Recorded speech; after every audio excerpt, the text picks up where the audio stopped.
రాష్ట్రాలలో బడ్జెట్ పెడుతున్నప్పుడు ఒక్కొక్క జిల్లా పేరిట బడ్జెట్ ఉండవు. రాష్ట్ర సమగ్ర అభివృద్ధి కోసం ప్రణాళికలు ఉంటాయి. దేశంలో బడ్జెట్ పెడుతున్నప్పుడు రాష్ట్రాల పరంగా బడ్జెట్ ఉండదు. దేశంలో ఉన్నటువంటి అన్ని వర్గాల ప్రజలకు సంబంధించిన బడ్జెట్ ఉంటుంది.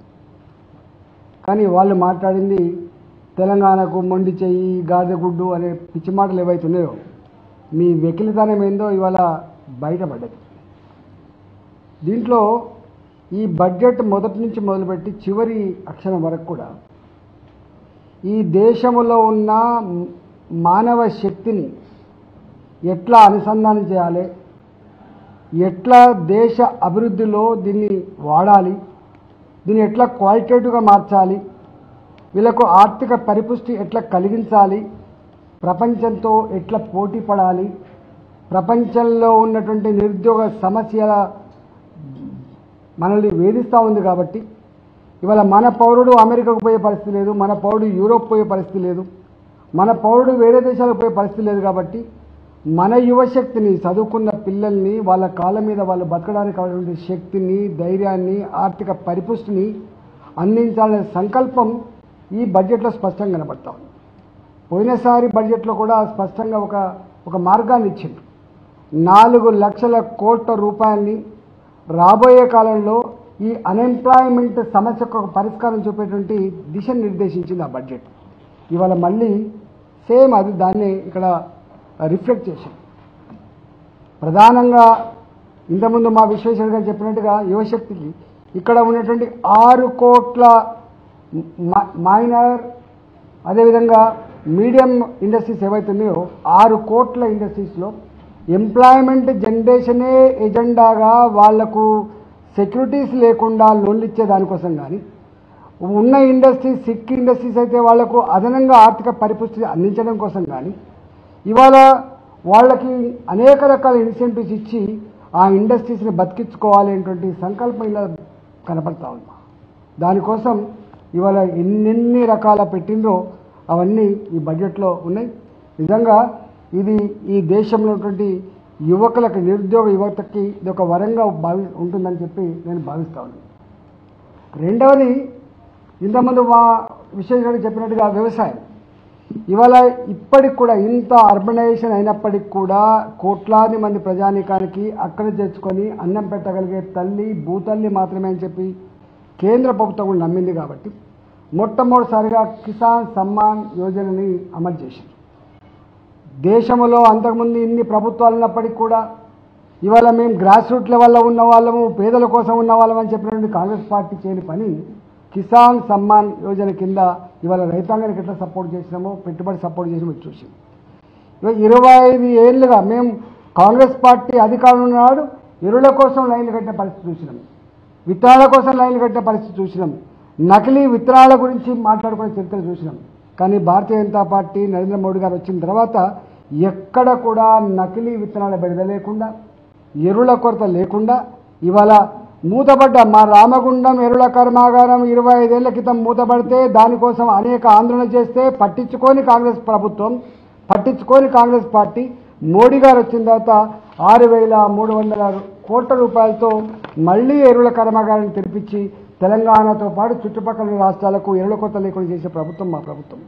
ఇవాళ అస్సాంలో 12 లక్షల మెట్రిక్ టన్నుల ఎరువుల కర్మాగారాన్ని స్థాపించి ఇంపోర్ట్స్ మీద ఆధారపడద్దని, ప్రపంచంలో ఎప్పుడైనా క్రైసిస్ వచ్చినప్పుడు ఈ రైతాంగానికి ఎరువులు దొరకకుండా ఉండే ఆస్కారం ఉందని, నా రైతాంగానికి ఎరువుల గ్యారంటీ ఇవ్వాలని చెప్పి ఇక్కడ సొంతంగా ఇలా ఒకవైపు ప్రభుత్వ పరమైన సంస్థలు మూతపడతా ఉంటే ప్రభుత్వ పరంగానే మళ్ళీ ఆ సంస్థను ఓపెన్ చేసి ఇవాళ ఎరువుల ఉత్పత్తిలో సెల్ఫ్ సఫిషియెంట్ ఉండాలని చెప్పే దానికోసం అస్సాంలో ఓపెన్ చేసాం.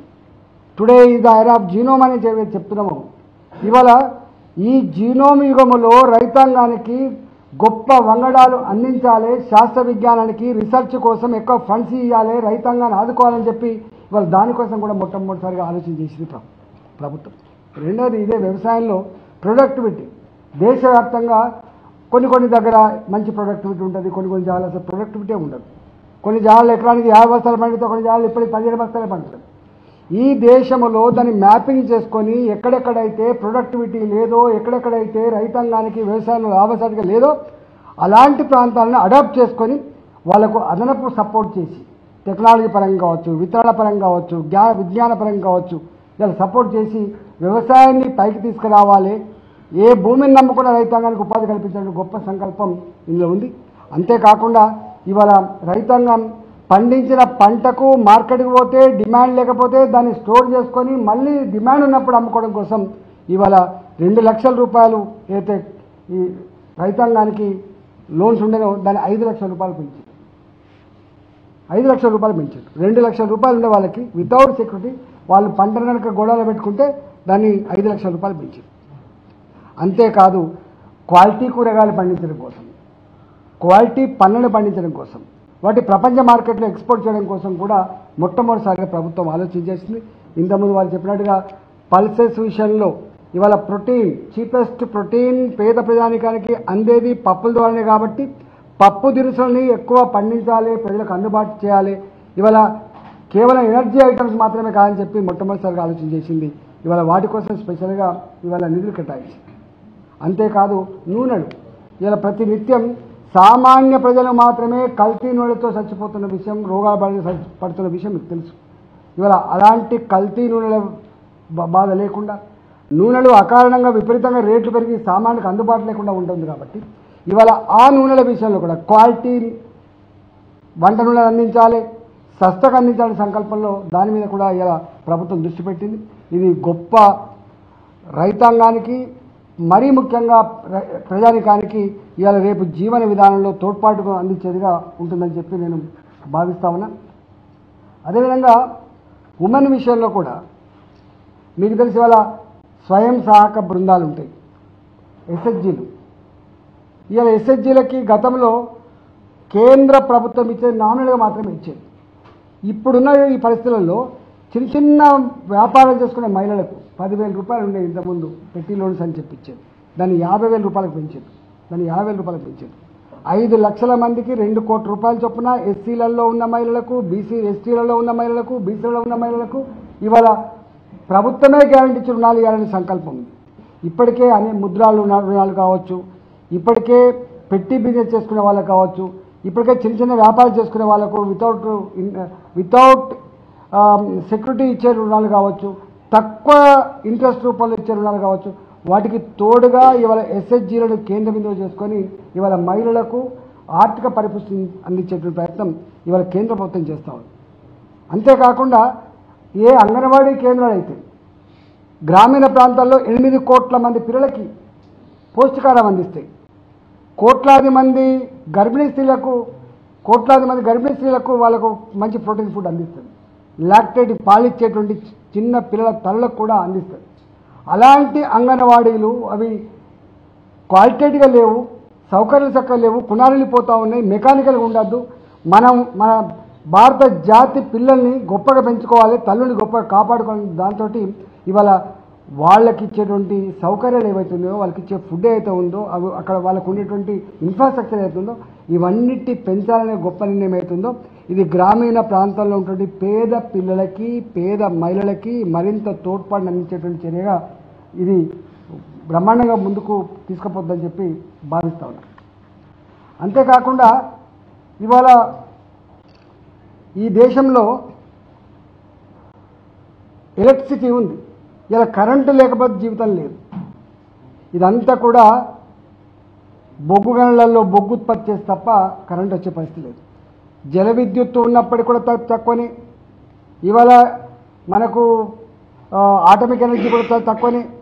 మన దగ్గర ప్రపంచవ్యాప్తంగా అనేక దేశాధినేతలు గ్రీన్ ఎనర్జీ గురించి కానీ, గ్లోబల్ వార్మింగ్ గురించి కానీ అయితే మాట్లాడుతున్నారో, తీర్మానం చేస్తూ ఉన్నారో, భారతదేశం ఇవాళ తీర్మానాలతో సంబంధం లేకుండా ప్రపంచంలో ఉన్నటువంటి వాళ్ళ కండిషన్స్ కాకుండా ఈ దేశాన్ని గ్రీన్ ఎనర్జీగా తీసుకుపోవాలనే గొప్ప సంకల్పంలో భాగంగా ఇవాళ విండ్ ఎనర్జీకి కానీ, సోలార్ ఎనర్జీ కానీ పెద్ద ఎత్తున ఇవాళ వాళ్ళకి ఇన్సెంటివ్స్ ఇచ్చి దీన్ని అభివృద్ధి చేయాలనేటువంటి గొప్ప నిర్ణయం తీసుకుంది. అంతేకాదు ఇవాళ ఢిల్లీ ఉంది, ఢిల్లీలో చలికాలం వచ్చిందంటే కొన్ని కార్లు బయటికి తీయాలి, కొన్ని కార్లు లోపల ఉండాలి, జనం బయటకు వచ్చే పరిస్థితి లేదు. ఇంత 4 కోట్ల పైచిలుకున్నటువంటి ఇక్కడ ఢిల్లీ వాసులు ఉక్కిరి బిక్కిరి అవుతూ ఉంటారు పొగతోటి. నాకు తెలిసి అత్యంత పొల్యూషన్ ఉన్నటువంటి నగరం ఢిల్లీ. ఇట్లాంటి నగరాల్లో ఇవాళ ఎలక్ట్రికల్ కార్స్, ఎలక్ట్రికల్ బసెస్, ఇప్పటికే ఎలక్ట్రికల్ మెట్రో వచ్చింది. దానికోసం ఇలా కొన్ని వేల కోట్ల రూపాయలు ట్యాక్స్ ఎగ్జెంప్షన్ ఇచ్చి ఇవాళ దాన్ని అవాయిడ్ చేసి ప్రజానికానికి మంచి మెరుగైనటువంటి వాతావరణాన్ని ఇచ్చి ఆరోగ్యాన్ని అందించేటువంటి గొప్ప నిర్ణయంలో భాగమే దీనిగా భావిస్తూ ఉన్నాం. వారు మోడీ గారు 2030, 2047 వరకు అసలు బొగ్గుతో తయారయ్యేటువంటి ఎలక్ట్రిసిటీ కాకుండా టోటల్ గ్రీన్ ఎనర్జీ వైపు ప్రయాణం చేయాలనేటువంటి సంకల్పానికి ఇది పునాది వేస్తుందని చెప్పి నేను భావిస్తూ ఉన్నా. మేము చూస్తూ ఉన్నాం తెలంగాణలో బొందలగడ్డగా మారిపోయినాయి. బొగ్గు గనులు ఎక్కడైతే ఉన్నాయో అక్కడ బొగ్గు బొందలగడ్డగా మారిపోయినాయి. కొన్ని వందల కిలోమీటర్లు భూగర్భ జలాలు అడుగంటిపోయినాయి. పొల్యూషన్తో కుణాలిపోతూ ఉన్నారు. మొత్తం ఎర్త్క్వేక్స్ వచ్చేటువంటి ఆస్కారం ఉంది. కాబట్టి ఇవాళ ప్రజల ఆరోగ్యాన్ని దృష్టిలో పెట్టుకొని, దేశ భవిష్యత్తు దృష్టిలో పెట్టుకొని ఇవాళ మనకు థర్మల్ ఎనర్జీ, మనకి బొగ్గుతో ఉత్పత్తి ఎనర్జీ కాదు, ఇది కావాలని చెప్పే గొప్ప నిర్ణయాన్ని స్వాగతించకపోవడం నిజంగా బాధేస్తా ఉంది.